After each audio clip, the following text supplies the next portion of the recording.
الحمدللہ والصلاة والسلام علی رسول اللہ صلی اللہ علیہ وسلم۔ ناظرین، پرانے لوگ ایک مثال دیتے ہیں کہ دنیا چاند پہ پہنچ چکی ہے اور مولوی ابھی غسل اور استنجا کے مسائل میں الجھے ہوئے ہیں۔ میرے نزدیک یہ بالکل صحیح بات ہے، 100% میں اس کی تصدیق کرتا ہوں۔ علماء کرام ہمارا ایک بہت قیمتی اثاثہ ہیں، اور علماء کرام کے وجود کی برکت سے ہی ملک پاکستان قائم اور دائم ہے، اور یہ ملک پاکستان حاصل ہی علماء کی قربانی سے ہوا تھا۔ پاکستان کا سبز ہلالی پرچم سب سے پہلے علماء نے ہی لہرایا تھا۔ قائد اعظم کو علماء کی شان کا پتہ تھا، تو مولانا شبیر احمد عثمانی، مولانا شبیر احمد جلندری رحمۃ اللہ علیہ نے ملک پاکستان کا پرچم لہرایا۔ تو قائد اعظم نے علماء کی قدر کی اور علماء نے محنت کی، تو پھر پاکستان وجود میں آیا۔ اب موجودہ جو صورتحال پاکستان کی وہ انتہائی خطرناک ہے کہ علماء ہر جگہ پر ٹارگٹ کا نشانہ بنے ہوئے ہیں۔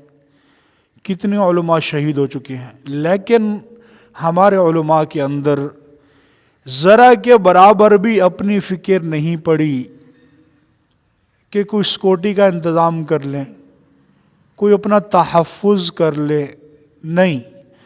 تو وہی سادگی والی زندگی، وہی لوگوں پر اعتبار۔ اب دیکھو پیچھے مولانا طارق جمیل صاحب مدظل العالی سے ایک اینکر بھٹی نے جو انٹرویو لیا ہے، اس کے اندر کتنی باتیں اس نے کی ہیں۔ تو علماء کو، جو ہمارے الحمدللہ جو لیڈران ہیں، جو بڑے علماء ہیں، میں ان سے یہ ریکویسٹ کرتا ہوں کہ خدا را اگر تمہیں اپنی جان کی فکر نہیں تو کم سے کم اپنے بچوں کی، اپنی بیوی کی، اپنے گھر والوں کی فکر کر لو۔ اگر تم یہ سمجھتے ہو کہ یہ شہادت ہمارا مقصود ہے، ہم نے شہید ہونا ہے، تو اپنی شہادت کے پیچھے اپنے بچوں کو دیکھ لو، اپنی بیویوں کو دیکھ لو، اتنی قیمتی تمہاری جان ہے۔ تو دیکھو وہ اینکر بھٹی نے جو حضرت مولانا طارق جمیل صاحب کا انٹرویو کیا ہے، اب کیا ضرورت پڑی تھی مولانا طارق جمیل صاحب کو اس کو انٹرویو دینے کی؟ اس کو منع کر دیتے، اور یا اگر انٹرویو دینا بھی ہے، کم سے کم میری علماء سے یہ درخواست ہے کہ وہ جو انٹرویو لینے آئے اس سے پہلے ایک پرچہ کہ وہ انٹرویو کس چیز کا لے رہا ہے، اس سے پہلے وہ باتیں لکھوائیں کہ تو نے کیا کیا باتیں پوچھنی ہے، کس چیز کا انٹرویو لینا ہے۔ پہلے تو ایسے لوگوں کو انٹرویو دے ہی نہ جن لوگوں کا دین سے کوئی وابستہ ہی نہیں ہے، وہ کوئی دین سے ان کا اٹیچمنٹ بھی نہیں ہے، وہ بے دین، بے نمازی دنیا دار آ کر ہمارے علماء سے انٹرویو لے رہے، اور ہمارے علماء ان کو انٹرویو دے رہے، اور وہ الٹے سیدھے سوال کر رہے، اور ہمارے علماء آرام سے ان کو جواب دے رہے ہیں۔ تو فضائل اعمال کے اوپر ایسے سوالات، تبلیغی جماعت کے اوپر ایسے سوالات جو کرنے والے نہیں تھے انہوں نے کیے، اور مولانا طارق جمیل صاحب نے ایک دو سوالوں کے جواب نہیں دیے اس کو، تو اب وہ پوری دنیا کے اندر ایشو بنا ہوا ہے۔ تو خدا را علماء سے میں یہ گزارش کروں گا کہ کچھ اپنا ٹیلنٹ بنائیں، اپنا معیار بنائیں۔ ہر ایرے غیرے کو جو بھی آ گیا اس کو انٹرویو دے رہے ہیں۔ کیوں ایسا ہے؟ کہ آپ فارغ لوگ ہیں، آپ کی کوئی اہمیت نہیں ہے جو آپ کو پکڑ لے کے انٹرویو لینا شروع کر دے۔ تو علماء قیمتی اثاثہ ہے ملک پاکستان کا، علماء کی وجود کی برکت سے پاکستان قائم اور دائم ہے۔ تو اس لیے میں علماء سے اب پیچھے ایک مدرسے کے اندر ایک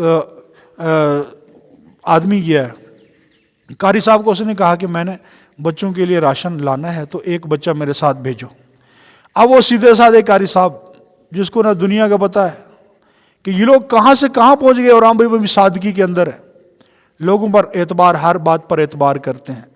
اللہ نے عقل دی ہے، فہم دی ہے، شعور دی ہے، تو خدا را تھوڑا سا اس کو بھی استعمال کرو علماء کرام۔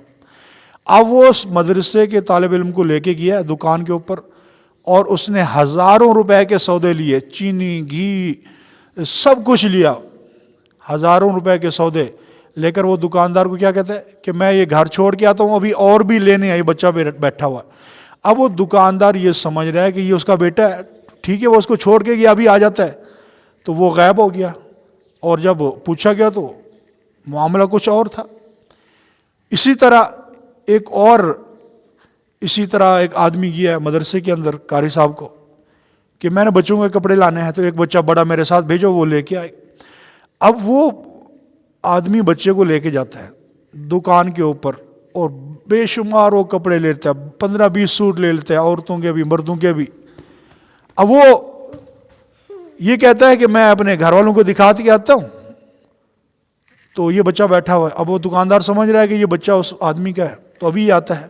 اب وہ کپڑے لے کر غائب ہو گیا، اب یہ مدرسے کے اندر۔ تو خدا کے لیے یہ سادگی چھوڑ دیں، کچھ اپنے عقل کو استعمال کریں، زمانہ بہت دور جا چکا ہے۔